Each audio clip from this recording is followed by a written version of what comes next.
anything you work hard at, anything you put a lot of effort into, anything you sweat over to make it happen, the question is, why are you working so hard? The answer is, your programs and your subconscious don't support that.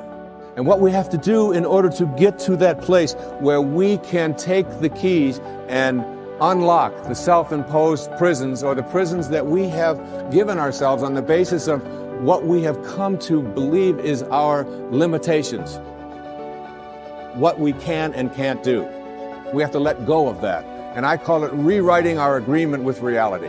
We literally have to make a whole new contract with what it is that I perceive to be what is possible for me. And in order to do that, we have to shift out of the things that we have come to believe in, and everything that you came to this program watching tonight that you believe in was handed to you by someone else outside of you, was handed to you by the experiences or testimony of someone in the past.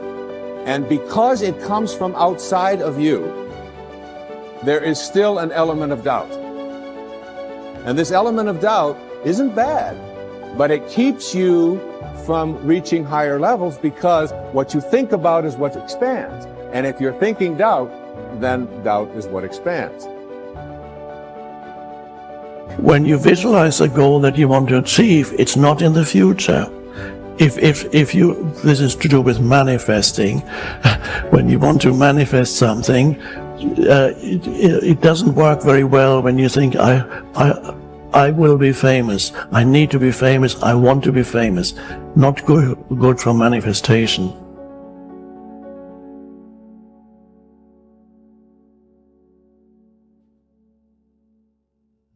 If you want to manifest something, you have to start with the foundation for manifestation is always the present moment. It's not the future.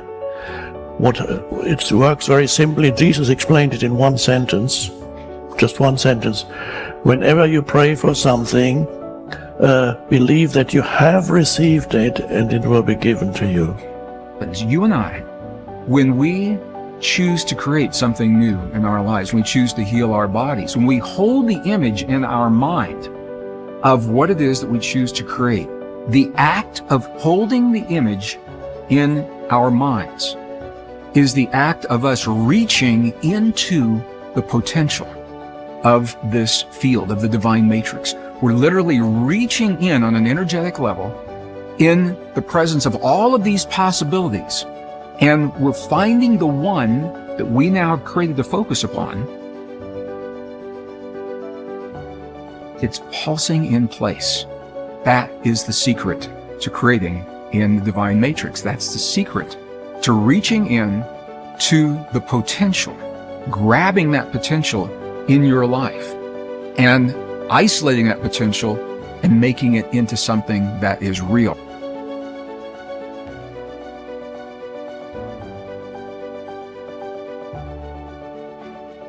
Another new way of being for me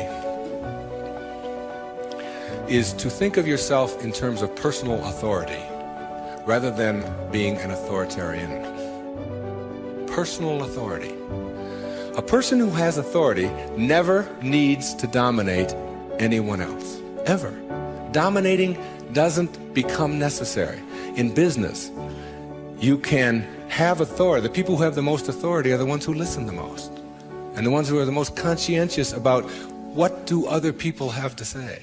A person in a relationship who has to dominate somebody else and has to make the other person submissive shows that they don't have authority, because they're getting their power not from within for themselves, but on the basis of who they can control. And that never lasts. That never lasts. The only thing that lasts is having inner power, if you will. Know thyself. That's what Shakespeare said. Know thyself. The more you know yourself, the more you become honest with yourself, honesty becomes just a way of life. No, I don't think the world necessarily does, but you can't run your world. You can't run your world based upon what the rest of the people in the world want or don't want. To me, honesty is like, it's a karma that goes out into the world. How people treat you in the world is their karma. How you react is yours. And when you react to it with dishonesty, That's what you're putting out into the world, dishonesty. And when you put dishonesty out into the world, that's what's going to come back to you, because what goes out is what comes back. That all, as you sow, so shall you reap. I mean, it's in every great institution that there is in the world, whether it's a religion or a philosophy or whatever. What you put out is what comes back. Whatever you plant is what you're going to get back.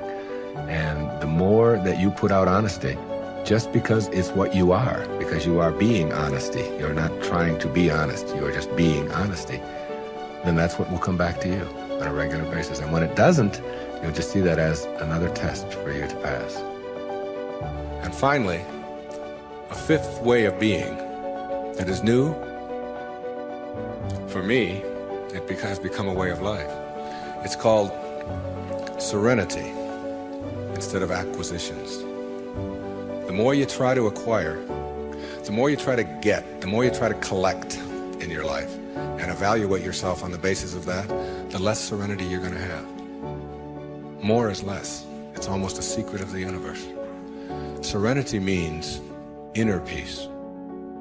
It means that you can find joy in every moment that you have in your life instead of always looking for it. It means that while you are driving along the countryside, and seeing, instead of saying, I'm on my way to this point, that you can open your eyes and see it with new eyes. See the rolling mountains, see the grass, see the deer, see the sky. You can just stop wherever you are in this second, wherever you are, and just look around you, and you can begin to appreciate just your surroundings and your environment. Then you can begin to appreciate the people that are in your life, and even the ones that are negative and you're having the most difficulty with.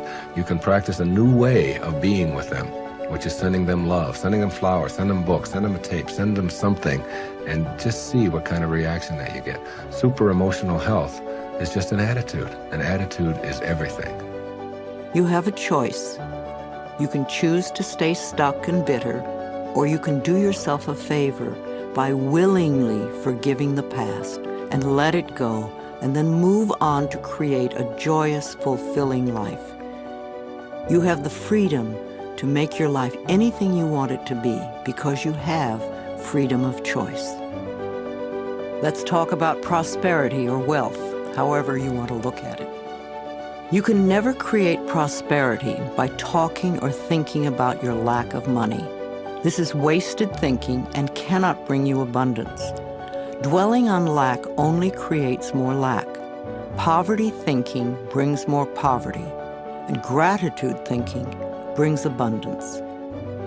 There are a few affirmations and attitudes that are guaranteed to keep prosperity beyond reach. Resenting other people for the amount of money they may have just puts up a wall between you and your own flow. Open your consciousness to new ideas about money, and it will be yours. There is never enough money. Now that is a terrible affirmation to use. Also the one, money goes out faster than it comes in. This is poverty thinking of the worst kind. The universe can only respond to what you believe about yourself and about life. Examine whatever negative thoughts you have about money, and then decide to release them and let them go. They have not served you well in the past and will not serve you well in the future.